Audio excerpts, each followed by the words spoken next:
For the first time in a while, Domo, I'm as happy as you are. You know why? We have a reason to celebrate.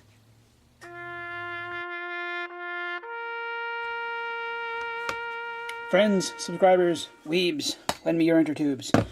I come to bury X-Men Gold, not to praise it. The evil that hacks do lives after them. The good is often interred with their shitty comic books. So it be with Guggenheim. The inattentive Sobalski hath told you that Gug was talented. If it were so, it were a grievous error, and grievously hath Gug answered it. Ah, yes, celebrating. The series is actually, for seriously, over. Let's just get into this nonsense, shall we? We have a complete lie cover trying to tell us that all these people are dead and Kitty's walking away. Because, you know, we'll just, yeah, fuck it, we'll just wipe the whole team out. At the end, no. We start out, they're off to Long Island. What's left of the team, Storm, Rachel, Kitty, Nightcrawler. We get a brief interlude where she's calling up Petey and telling him, well, I'm sorry this, and Peter's over here. What you don't see is if you're not reading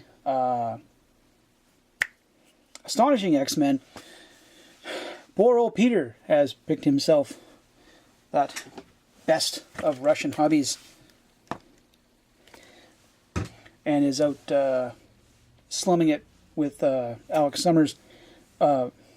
Proof that you can end off a story arc and keep going, but we're not going to do that with this.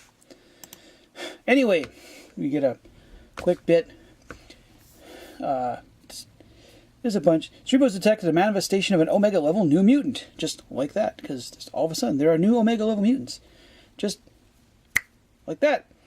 We get a really, really awkward conversation between Nightcrawler and Rachel, and she friend zones him because no one's allowed to be happy in this. If Mark ain't happy, ain't nobody happy. Aurora's busy lamenting the fact that she lost that Asgardian hammer that originally appeared probably before most of this book's target audience were even alive.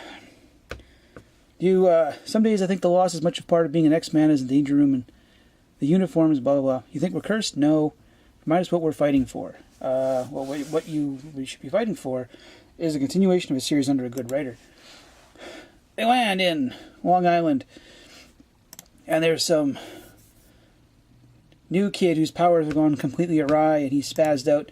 So Kitty decides she's going to talk him down, because she's a mature adult, and that's what she does, because Kitty's actually a strong character. She talks him down, and then some guy caps him. Because we're not allowed to be happy. Gug ain't happy, ain't nobody happy. Meanwhile, the guy has done thousands of dollars of improvement to Long Island, and people are all worried he's going to continue to do more. He's been shot in the head. A couple of jumps to get him to... I can't see why he needs 2 jumps to make it a mile. Could have swore he was... Ah, well. Anyway, just to add an extra panel to it. Doc says he's not going to treat him. Why? From what I saw in the news, his abilities, his powers, he can't control them. They can manifest evil under euthanasia. And he would kill everyone in the hospital. This is not an unreasonable concern. It's not. It is, he's looking after the lives of his patients. Everyone in the hospital. And Kitty gets on me, you're going to let him die. Because it's one life. What, mutant life you mean? Yes. Kitty, there's a slight problem. You are several shades too light to pull that card in this book. We got Celia Reese to do it. It's too far. I'll never make it in time. She wants to make Rachel telepathically coerce him to do this. Catherine, you're the good guy. You don't do things like that. But hey, we're fleshing the series, so who cares about characterizations? So some other person steps in. What happens if he goes up and blows up the entire hospital? Do you know, Paul, what happens when I go to the hospital board and I throw you out here for malpractice and discrimination? Yeah. Can't wait to see the backlash on that one. So she says that she was way back here. Now, this panel, give me 1 second. So this panel is it's a redrawing of, you remember this one, right? Where the guy was hiding, was it 512, a whole bunch of political messages, or whatever, in a bunch of his stuff. We happen to have this word up here conveniently placed on the character it belongs to, and it's not there anymore. Like, we're going to pretend that never happened. Because when it comes to nostalgia, there's some things you shouldn't remember. She gives us some spiel about the past few months I've watched you do stuff, and now you're not mutants, just people. You're just people. That's been what the X-Men have been trying to get people to understand the whole time. From the start, that they're just people. And it kind of worked in a few spots. And we get this, where they sit here in the waiting room, and the lights go out, and she's all worried, and it's over. On the lowest of notes they could get. Oh, X-Men Gold is dedicated to Chris Claremont, who writes far better X-Men. This series ended, and I mean ended, 6 issues ago when the wedding didn't happen. Gug will claim that it was editorial interference or some nonsense like that. Editorial interference doesn't make you write 6 lackluster issues and then bail on a series. You just come up with new plots, Mark. You are a writer. That's what you're supposed to do. And he didn't. What he proceeded to do was essentially dismantle everything he'd done in this series.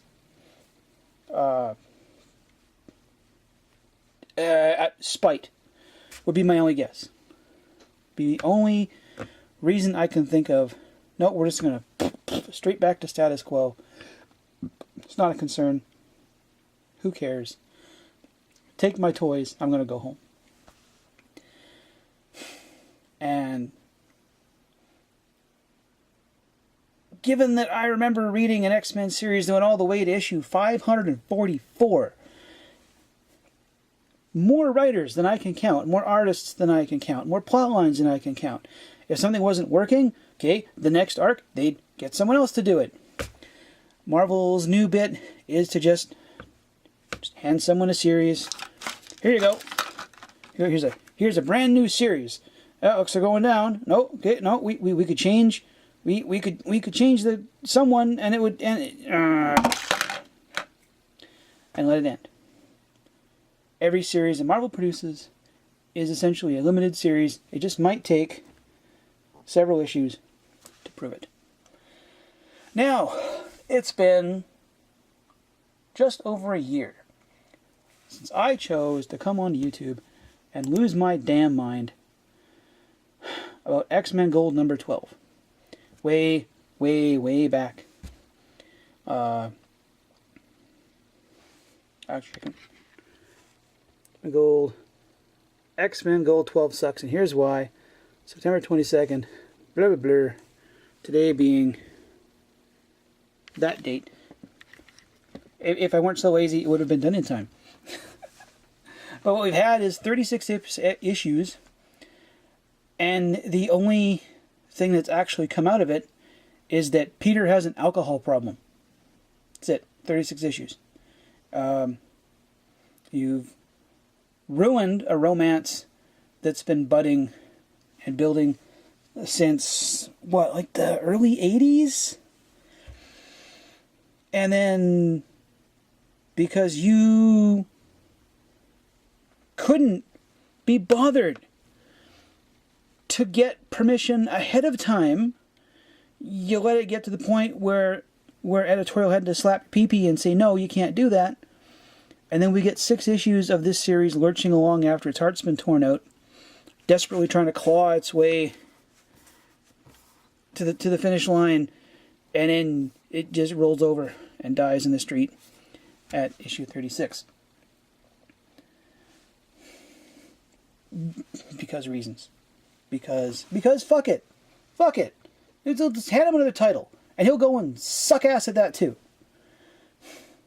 I'm hoping that Uncanny, it gets better, but the cover I've seen for Uncanny looks like someone decided it was a good idea to stick the Fabulous Iceman into Extragen Force, X-Men Red. And I don't know. I don't know what to tell you. Marvel makes it so difficult to be an X-Men fan these days. So absolutely rough. However, it's been a year. I thank some of you for sticking around, watching me slowly kill myself. Hopefully in the next year, I will have somewhat more interesting things to pick on. And I will see you in the future.